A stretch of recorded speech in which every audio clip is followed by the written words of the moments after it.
تو احمد کنڈی صاحب، یہ کیا ہو رہا ہے خیبر پختونخوا میں؟ یہ جو صوبے کے دو بڑے ہیں آپس میں بچوں کی طرح لڑ رہے ہیں، آپ کو مزہ آ رہا ہے؟ اگر حقوق ہوں، مولا جٹ کے دھمکیوں کس سے یا بدر منیر کی فلمی ڈائلاگوں سے یا سلطان راہی کے گنڈاسے سے مل سکتے ہیں تو ہم ان کے پیچھے ہیں۔ ایک دوسرا میچ بھی آپ وہاں پہ کرا سکتے ہیں، وہاں پہ گورنر شاہ فرمان کے جو چھوڑے ہوئے مرغے ہیں وہ بھی آپ لڑا سکتے ہیں۔ اس تماشا کے لیے آپ علی امین صاحب کو دعوت دے سکتے ہیں۔ وہ تو میں نے خیر نہیں دیکھے شاہ فرمان صاحب کو کیا شوق تھا کیا نہیں تھا۔ وزیر اعلیٰ صاحب کی جو والدہ ہے وہ ہماری فیملی ممبر ہیں، فرسٹ کزن ہیں، ان کے والد صاحب بھی جو تھے وہ بھی ہمارے مطلب کزن ہیں، تو ہمارا رشتہ ہے۔ تو گورنر صاحب شکار کے شوقین ہیں ہاں، اور علی امین صاحب بھی شکار کے شوقین ہیں، تو گورنر ہاؤس میں کوئی رینج شینج بھی ہے۔ میں تو خود شوقین نہیں ہوں، میں تو کرکٹ کا تو کیوں نہ شوقین۔ دوبارہ مل کے آپ لوگ شکار شروع کریں جو صوبے کے وفاق کے خلاف شکار کھیلنا چاہیے ہمیں۔ ہم تو ڈیرہ کے کہتے لوگ ہیں خوش ہیں؟ ڈی خان کے لوگ تو بہت خوش ہیں۔ دیکھیں گورنر وہاں مولانا سے صاحب بھی کافی خوش ہیں۔ وہ اپنا وزیر اعلیٰ صاحب وہاں پہ مولانا صاحب اپنی جد و جہد میں لگے ہوئے ہیں۔ میں آج بھی گیا تھا پیسکو دفتر، میں نے کہا بابا یہ آپ جا کے وزیر اعلیٰ ہاؤس جا کے یہ حوالے کر دیں، اگر بجلی وزیر اعلیٰ صاحب ٹھیک کر سکتے ہیں اور اسکیجول ٹھیک کر سکتے ہیں تو موسٹ ویلکم آئیں اور بیٹھ جائیں وہاں پہ، بٹن شٹن ماریں اور میٹر ٹھیک کریں۔ اور یہ چاہتے ہیں جو ہماری گاڑی کسی چیز سے ٹکر جائے، جمہوریت دی ریل ہو جائے، ہم سیاسی شہید ہو جائیں، جس کے لیے ہم بے تحاشا اور جدوجہد کر رہے ہیں، جو ہم ان کو سیاسی شہید نہ ہونے دیں۔ بسم اللہ الرحمن الرحیم۔ السلام علیکم ناظرین، فدا دل ہوں اور آپ ڈیلی میدان دیکھ رہے ہیں۔ گورنر خیبر پختونخوا فیصل کریم کنڈی اور وزیر اعلیٰ خیبر پختونخوا علی امین گنڈاپور کے مابین ایک جو زبانی سلسلہ چل رہا ہے، زبانی بیانات کا اور تحریری بیانات کا، اس نے اب عملی شکل اختیار کر لی ہے۔ میرے ساتھ موجود ہیں احمد کریم کنڈی، آپ رشتے میں گورنر خیبر پختونخوا کے سگے بھائی لگتے ہیں۔ تو احمد کنڈی صاحب، یہ کیا ہو رہا ہے خیبر پختونخوا میں؟ یہ جو صوبے کے دو بڑے ہیں آپس میں بچوں کی طرح لڑ رہے ہیں، آپ کو مزہ آ رہا ہے؟ نہیں، اتنا تو مزہ نہیں آ رہا۔ خیر ہے، کسی بھی مطلب ایک ورکر کو، سیاسی کارکن کو ان باتوں سے چبھن ہوتی ہے، مطلب اچھا نہیں لگتا جو اس طرح کے بڑے عہدوں پہ بیٹھ کے اس طرح کے مطلب چیزیں ہو رہی ہیں، تو میرے خیال میں کچھ اتنا اچھا نہیں ہے۔ تھوڑا بہت ہو جائے تو ٹھیک ہے، لیکن زیادہ نہیں ہونا چاہیے میرے خیال میں۔ وہ کچھ زیادہ نہیں ہو رہا آپ کو لگتا ہے کہ وہ جس طرح کے پی ہاؤس میں ہوا اسلام نہیں، آباد؟ بہت زیادہ وزیر اعلیٰ صاحب، میرے دیکھیں بات یہ ہے، میرے جہاں تک میں دیکھ رہا ہوں، اور وزیر اعلیٰ صاحب جو ہے جب شروع میں آئے تو انہوں نے کہا میں اسلام آباد پہ چڑھائی کر دوں گا، پھر اس کے بعد انہوں نے کہا میں گورنر ہاؤس پہ چڑھائی کر دوں گا، پھر کل ہم سن رہے تھے وہ چیف پیسکو آفس پہ چڑھائی کر دیں گے، کل پرسوں کچھ اور۔ میں تو ان کو جانتا ہوں، میرے تو یہ رشتہ دار ہیں جو یہ کتنی چڑھائیاں زندگی میں کر چکے ہیں اور کتنی پہ اترائیاں کر چکے ہیں۔ تو کہنے کا مقصد یہ ہے، بہت بڑی پوزیشن پہ یہ بیٹھ چکے ہیں، وفاق کے سامنے ہمارا بہت بڑا مقدمہ پڑا ہوا ہے، اس کے لیے ایک سنجیدہ سوچ چاہیے، اس کے لیے فورمز موجود ہیں کانسٹیٹیوشن میں۔ میں تو بار بار یہ کہہ رہا ہوں جو بھائی اگر حقوق مولا جٹ کے دھمکیوں کس سے یا بدر منیر کی فلمی ڈائلاگوں سے یا سلطان راہی کے گنڈاسے سے مل سکتے ہیں تو ہم ان کے پیچھے ہیں، پھر یہ کریں یہ ایکٹ، لیکن اس طرح ہو نہیں سکتا۔ میں نے تو کل بھی اسپیچ میں کہا ہے جو اس ملک میں غفار خان نے 37 سال جیل گزاری، صمد خان اچکزئی نے 31 سال جیل گزاری، صدر آصف علی زرداری محسن خیبر پختونخوا نے 12 سال جیل گزاری، ولی خان نے 15 سال جیل گزاری، مطلب پوری ایک سیاست تلخ ایک حقیقت ہے پاکستان میں۔ اس کے علاوہ شہادتیں ہوئیں آپ کے سامنے، پیپلز پارٹی نے شہادتیں دی، اس کے بعد ہم نے 7th NFC ایوارڈ کیا، 2010 میں ہم نے 18th امینڈمنٹ کی، تو بڑی سنجیدگی چاہیے۔ فورم موجود ہیں، مینڈیٹ ان کے پاس ہے، لیکن بدقسمتی کے ساتھ ان کے پاس کوئی پلان نہیں ہے، کوئی سنجیدگی نہیں ہے، جذباتی ڈائلاگ ہیں جس کے ذریعے یہ لوگوں کو خوش کرنا چاہتے ہیں، اور یہ چاہتے ہیں جو ہماری گاڑی کسی چیز سے ٹکر جائے، جمہوریت دی ریل ہو جائے، ہم سیاسی شہید ہو جائیں، جس کے لیے ہم بے تحاشا اور جدوجہد کر رہے ہیں، جو ہم ان کو سیاسی شہید نہ ہونے دیں اور ان کی گاڑی کو ٹکرنے نہ دیں اور کسی ٹریک پہ چڑھا دیں، جس کے لیے لازمی بات ہے تحمل سے، برداشت سے کام کرنا پڑے گا تھوڑا سا۔ تو یہ میرا اپنا تو یہ خیال ہے۔ پہل کون کرے گا؟ ایک کھانے کی دعوت تو گورنر صاحب نے دی ہے علی امین کو کہ جی آپ آئیں میرے ساتھ دوپہر کا کھانا کھائیں، یہ دعوت ملی ہے علی امین کو؟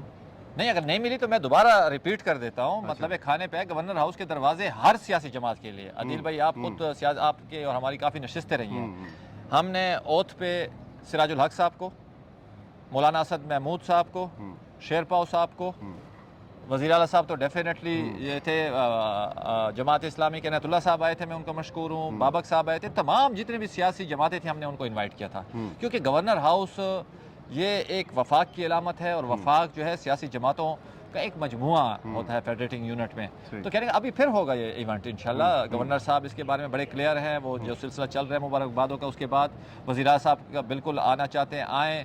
बल्कि मैं तो लोगों ने अक्सर वो शिकार वाली तस्वीर वायरल की हुई है, 2019-20 में हम क्रिकेट खेलने इकट्ठे गए। वज़ीर साहब भी बड़ी अच्छी क्रिकेट खेलते हैं और मैं भी फर्स्ट क्लास क्रिकेटर रहा हूँ। तो वज़ीर साहब को मैं अक्सर वो इनकी फेसबुक पे देखता हूँ, तो सीएम हाउस में मेरे ख्याल में कोई क्रिकेट ग्राउंड नहीं है। अच्छा। तो गवर्नर हाउस में बड़ा अच्छा क्रिकेट ग्राउंड है, शाह फरमान साहब ने बनाया था, मैंने उस दिन विजिट किया है। तो मैं उनको इन्वाइट करता हूँ जो गवर्नर 11 और वज़ीर आला 11 के दरमियान एक मैच यहाँ पे खेल लेते हैं और क्रिकेट डिप्लोमेसी के थ्रू ही इस बर्फ़ को थोड़ा सा पिघला देते हैं और आए मैं, क्योंकि हमारे MPs भी काफ़ी शौकीन है। एक दूसरा मैच भी आप वहाँ पे करा सकते हैं, वहाँ पे गवर्नर शाह फरमान के जो छोड़े हुए मुर्गे हैं वो भी आप लड़ा सकते हैं। इस तमाशा के लिए आप अली अमीन साहब को दावत दे सकते हैं। वो तो मैंने खैर नहीं देखे शाह फरमान साहब को क्या शौक था क्या नहीं था, लेकिन ये शौक मुझे भी है क्रिकेट का और वज़ीर आला साहब को भी है। हम पार्लियामेंटेरियन जो हमारी पाकिस्तान क्रिकेट टीम गई थी उसमें हम इकट्ठे थे, वर्ल्ड कप हम जीत के आए थे। तो कहने का मकसद ये है जो हम चाहते हैं संजीदगी के साथ आदिल भाई, मकसद ये नहीं है हमारा जो क्रिकेट के बहुत सुलगते हुए मसाइल हैं, सुलगते हुए मसाइल है। और दूसरी बात ये है मसाइल हल हो या ना हो, लोग आपकी कमिटमेंट देखते हैं जो आप मसाइल के साथ कितने कमिटेड हैं, आपकी वर्किंग क्या है, आपकी समरीज कैसे हैं। क्योंकि मैं पिछली असेंबली में भी था, हमारी समरीज उस मयार की नहीं है जिस मयार की होनी चाहिए। आप फेडरल में जाएं, आपको एक सिंगल मीटिंग में वो उड़ा देते हैं क्योंकि वो वेल प्रिपेयर्ड होके आते हैं। देखिए ये ऐसी चीज़ें नहीं, जब आप किसी से पैसे मांगने जाते हैं या बातचीत करने जाते हैं, उसमें आपका इन्फ्लुएंस चाहिए होती है, सियासी आपकी हिकमत चाहिए होती है, आपकी दानिश चाहिए होती है। हमने 18th अमेंडमेंट कैसे किया, मैं अक्सर कहता हूँ रोल मॉडल है। 7th NFC अवार्ड कैसे किया हमने, हमारे पास कोई मेजॉरिटी तो नहीं थी, 2/3 तो नहीं थी, इनके पास तो 2/3 है। ये जो मांगने की बात है, इस सूबे को अपने हुकूक अपने पैसे मांगना क्यों पड़ रहे हैं? वफाक को नहीं पता कि ये इस सूबे के हुकूक हैं, देने चाहिए? फिदा दिल साहब देखिए हकीकतों को आप सामने रखेंगे। इस मुल्क में बदकिस्मती से 76 साल तारीख में 20 साल तो असम्बली नहीं रही। मुझे बताया सियासी जमातों का जो वजूद और इख्तियार है वो आपको भी पता है और मुझे भी पता है। ये सियासी जमातों से बाला तर की बात है। तरबेला डैम 1973 में बना, NHP हमने 85 से शुरू किया, GN काजी फार्मूला हमने बनाया। तो मुझे बताएं 91 में हमें 6 अरब रुपए मिले, 2016 में जाके परवेज खटक साहब ने एक एग्रीमेंट किया, उसके जरिए हमें मतलब 1.15 डिटरमिन हुआ, NCAP हुआ, इंडेक्सेशन हुई। तो कहने का मकसद ये सिर्फ यहाँ तक नहीं है। मुझे ये बताएं ये जो प्रोविंशियल ऑटोनॉमी है, ये कायद आज़म के 14 नुकात में 1929 में मार्च में दिल्ली में पेश हुए थे जब नेहरू रिपोर्ट आई थी। उसमें उन्होंने कहा था फेडरल जो फॉर्म ऑफ गवर्नमेंट होगा वो फेडरलिज्म होगी, मतलब वफाकी जमहूरिया होगी। और दूसरा उन्होंने कहा था यूनिफॉर्म प्रोविंशियल ऑटोनॉमी होगी। ये कायद आज़म के 14 नुकात में थे। प्रोविंशियल ऑटोनॉमी 1940 के करारदाद में भी थी जो बाद में करारदाद पाकिस्तान के नाम से मशहूर हुई, लेकिन क्या हल हुई? कहने का मकसद ये 2010 में जाके उस पर कोशिश हुई कुछ ना कुछ, बहुत हद तक जो फॉल्ट लाइंस थी, छोटे सूबे थे, प्रोविंशियल ऑटोनॉमी एड्रेस हुई, NFC मल्टी इंडिकेटर बना, 7th NFC अवार्ड हुआ आपका, 18th अमेंडमेंट दोबारा आपका 73 का आइन रीशेप हुआ। तो ये कहाँ से हुआ? हमने कौम परस्तों को बिठाया, हमने मजहबी जमातों को बिठाया, दाएं बाजू को बिठाया, बाएं बाजू को बिठाया, 27 रुकनी कमेटी बनाई। एक भी MNA अगर किसी की जमात का था तो हमने सबको बिठा के दलील और दलाइल से, डायलॉग्स एंड डायलेक्ट से, बर्दाश्त से, तामुल से हमने किया और पार्लियामान में लाए। तो वो रोल मॉडल है, उसी रोल मॉडल को फॉलो किया जा सकता है। कुंडी साहब आपके पास बड़े अच्छे आदाद शुमार हैं, सूबे के माली बकायाजात कितने हैं, और वो बिजली के खालिस मुनाफा कीमत में, बाकी जो शोबे हैं उनमें? देखिए ये टाइम टू टाइम चेंज हो रहे हैं। अच्छा। फिदा भाई मैंने पिछली दफ़ा वर्किंग की थी, अभी इलेक्शनों के दौरान दोबारा मैं इस पे बैठ रहा हूँ, मेरी पूरी एक टीम बैठी हुई है। 1500 अरब का फिगर तो मैंने ही दिया था वो पिछली दफ़ा जब मैंने दिया था, लेकिन अभी ये बढ़ रहे हैं दिन ब दिन। देखिए हर साल आपके NHP बढ़ रहा है, आपका इरसा एकॉर्ड के मुताबिक हमें पानी नहीं मिल रहा, उस पर मैंने पिछली दफ़ा वर्किंग की थी, बाकायदा कामरान बंगट साहब को, तैमूर झगड़ा साहब को मैंने पेपर दिया था जो ये हमारे कॉस्ट है, इसको आप चैलेंज करें। लेकिन उसके बाद गैस है आपकी, उसकी weighted average cost of gas आया था, फिर टोबैको के ऊपर हमने बात की थी, जो टोबैको को प्रोविंस के पास होना चाहिए था, उसके बाद ऑयल पे हमने बात की थी। तो अभी वेरी हो रहे हैं, ये चीज़ें बढ़ रही हैं दिन ब दिन, हमारी लाइबिलिटी बढ़ रही है, लेकिन फिर भी बैठना पड़ेगा, इसी पार्लियामान में बैठेंगे, ब्रेन स्टॉर्मिंग होगी, वफाक को बिठाना पड़ेगा, इन्फ्लुएंस इस्तेमाल करना पड़ेगा, फिर जाके कुछ ना कुछ मिलेगा। परवेज खटक ने क्या किया था, मैंने तहरीक इंसाफ को यही मॉडल दिया। 2016 में इन्होंने क्या किया था, वफाक में नून, यहाँ पे PTI गए, चश्मा लिफ्ट पे बात करके आए, आज भी वो डॉक्यूमेंट्स मौजूद है। NHP पे बात करके ये लोग आए, इरसा एकॉर्ड के ऊपर ये लोग बात करके आए, गैस के ऊपर इन्होंने कहा था इंडस्ट्रीज को हम देंगे 100 MMCFD, वो आज भी डॉक्यूमेंट परवेज खटक का, इसहाक डार का, ख्वाजा आसिफ का आज भी मौजूद है, जिसके ऊपर साइन है, और वो CCI से इंडोर्स हुआ था। सही। तो कहने का मतलब दीज आर द फोरम्स, यही रास्ते हैं। गवर्नर साहब कुछ कर रहे हैं इस सिलसिले में? डेफिनेटली कर रहे हैं, गवर्नर साहब की पूरी टीम बैठी हुई है। गवर्नर साहब ने मुझे भी कहा है जो आप अपना इनपुट दें, हम लोग बैठे हुए हैं। हमने तमाम जो पुराने हमारे फाइनेंस मिनिस्टर हैं, तैमूर झगड़ा साहब हैं, हिमायत साहब हैं, हमारे नोमान वजीर साहब हैं सेनेटर, चाहे उनका किसी भी जमात से ताल्लुक़ हो, अनायतुल्लाह साहब हैं, सरदार हुसैन बाबक साहब हैं, जितने भी लोग हैं उनसे हमारा राब्ता है बड़ा तेज़ी के साथ है। और जैसे मैंने आपको कहा है थोड़ा सा टाइम मिलता भी तो बड़ी शुरुआत है, उसके बावजूद भी क्योंकि हमें पता है रोल मॉडल वही 7th NFC award, 18th amendment. Input हमने अपने लोगों से लेना है, पॉलिटिकल जमातों से लेना है, और हमने अपना वर्किंग पेपर तैयार करके, क्योंकि इंशाल्लाह जल्द यहाँ पे सदर आसिफ अली जरदारी साहब आ रहे हैं, बिलावल भुट्टो साहब आ रहे हैं, प्राइम मिनिस्टर साहब आएंगे, तो हम अपना working paper with documents with analysis हम उनको पेश करेंगे, उसके ऊपर अपना इन्फ्लुएंस डालेंगे, उसके ऊपर पूरी लॉबिंग करेंगे। दुनिया में इस तरह पॉलिटिक्स होती है। सही।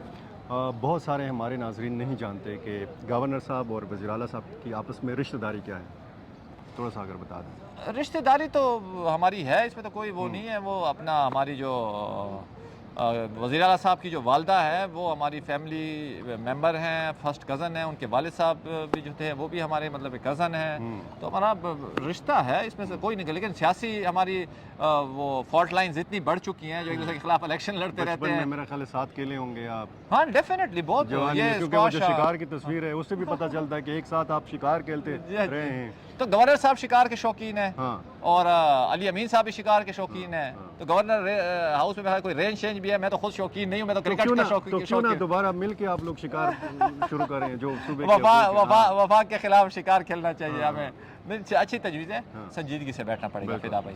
मतलब बात ये है, इलेक्शन भी लड़ेंगे, उनके पास अपनी कारकुन है, हमारे पास अपने कारकुन हैं। अल्लाह ताला ने पाकिस्तान पीपल्स पार्टी को डी खान में कामयाबी दी है। हम तो कहते हैं खुश हैं। डी खान के लोग तो बहुत खुश हैं। देखिए गवर्नर वहाँ से, मौलाना साहब भी काफ़ी खुश हैं। वो अपना वज़ीर आला साहब वहाँ पे, मौलाना साहब अपनी जद्दोजहद में लगे हुए हैं। मतलब देखिए ये तो कभी किस तरह देखें। हम 2013 में हम गवर्नमेंट से बाहर हुए, पिछले दफ़ा आपने देखा फेडरल गवर्नमेंट भी मेरे अगेंस्ट, प्रोविंशियल गवर्नमेंट भी मेरे अगेंस्ट। ये लाडला वजीर था उस वक्त, इसका भाई जो था वो लोकल गवर्नमेंट का वजीर था, डिडक्ट नहीं बन रही थी। एक हैंड पंप तक मैं नहीं लगा सका अपने हलके में। मैं अपने हलके के लोगों का बेहद मशकूर हूँ। वफाकी वजीर, सूबाई हुकूमत, तहसील हुकूमत सारी मुखालिफ, उसके बावजूद भी उन्होंने मुझे, पिछली दफ़ा मैंने 18,000 लिए थे, मुझे उन्होंने 33,000 वोटों से भेजा है। तो इंशाअल्लाह ताला मैं अपने हलके के लोगों का बेहद मशकूर हूँ। बीच में मुश्तरका दोस्त या ख़ानदान में से, दोनों ख़ानदानों से कुछ लोग एफर्ट कर रहे हो कि यार अली अमीन और फैसल करीम के बीच में मामला ठीक हो जाए? नहीं ठीक क्या मतलब, देखिए ये पॉलिटिकल एक जदोजहद है। अच्छा। हमारा थोड़ा सा मंजिल की तरफ जो वो है ना डायरेक्शन है, या जो मंजिल की तरफ जो रास्ता है उस पर इख्तिलाफ है। अच्छा। बाकी तो मेरी बात सुने, वो चाहते हैं एग्रेसिव हो के पेस्को चीफ के ऊपर चढ़ाई करना चाहते हैं। उस तरीके से अगर बिजली हल होती है, मैं आज भी गया था पेस्को दफ्तर, मैंने कहा बाबा ये आप जाके वज़ीर आला हाउस जाके ये हवाले कर दें। अगर बिजली वज़ीर आला साहब ठीक कर सकते हैं, स्केड्यूल ठीक कर सकते हैं, तो मोस्ट वेलकम आए और बैठ जाएं वहाँ पे, बटन शटन मारें और मीटर ठीक करें। इस्लामाबाद टेक ओवर करना चाहते हैं, तो देखिए ये पॉलिटिकल वर्कर को आप क्या मैसेज दे रहे हैं? एक्सप्लॉयटेशन करना चाहते हैं, इंतशार करना चाहते हैं। वर्कर तो देख एक अकीदत रखता है, एक मोहब्बत रखता है, वो अपनी क़यादत को देख रहा होता है। तो क़यादत का काम है जो वो उसको तहम्मुल से, अभी उन्होंने हमें मुंतखब करके हमारे हवाले कर दिया है, इनको मैंडेट मिला हुआ है, ये डिलीवर करें। बैठें, किस तरह डिलीवर होगा? अगर चढ़ाई करने से डिलीवर हो सकता है तो वो तो मुझे तो तारीख़ में कहीं पे मिसाल नहीं मिलती। हम इनके साथ हैं, लेकिन ये प्लान शेयर करें, जो इनका क्या प्लान है, इनके पास क्या वर्किंग है, इनके पास क्या समरीज है। देखिए एनालिसिस करेंगे ना। एक समरी यहाँ पे आई थी, एक बहुत बड़ी कॉन्फ्रेंस हुई थी, उस पर सारा डाटा ही गलत था हमारी गवर्नमेंट का। तो आप मुझे बताएं वहाँ पे कोई ऐसे कोई अंधे तो नहीं बैठे हुए? आप पॉपुलेशन बेस पे NFC मांग रहे हैं। अच्छा, सबसे बड़ा चीज़ थी NFC award, 7th NFC award के बाद अवार्ड नहीं हो सका। इनकी हुकूमत थी, झगड़ा साहब को मैं कहता रहा, सूबे में भी इनकी हुकूमत थी, मरकज़ में भी इनका मर्जर हुआ था। मर्जर के बाद देखें पॉपुलेशन हमारी बड़ी है, हमें नहीं मिल रहा हिस्सा। लैंड हमारा बड़ा है क्योंकि मर्जर हुआ है, 25,000 स्क्वायर किलोमीटर जो हमारे साथ शामिल हुए, हम 1 लाख स्क्वायर किलोमीटर पे पहुंच गए, उससे हमारे शेयर्स बढ़ेंगे। लेकिन इनको इन चीज़ों का समझ भी नहीं है, कोई डॉक्यूमेंटेशन नहीं है। लाएं, बैठें, ब्रेन स्टॉर्मिंग करें। पॉलिटिकल वर्कर्स और मुंतखब लोग यही करते हैं ना कमेटियों में। असम्बलियाँ किस लिए होती हैं? असम्बलियाँ इसलिए तो नहीं होती हैं जो भाई यहाँ पे सिर्फ डिबेट तो नहीं है ना, तो हमने यही मुकदमा करना है, उसके लिए रास्ता ढूंढना है जो किस तरीके से करेंगे। बहुत शुक्रिया नाज़रीन, अहमद कुंडी से हमने बात की। उम्मीद है बहुत सारे जो आपके जहनों में सवालात हैं उनके जवाब आपको मिल गए होंगे। बहुत शुक्रिया।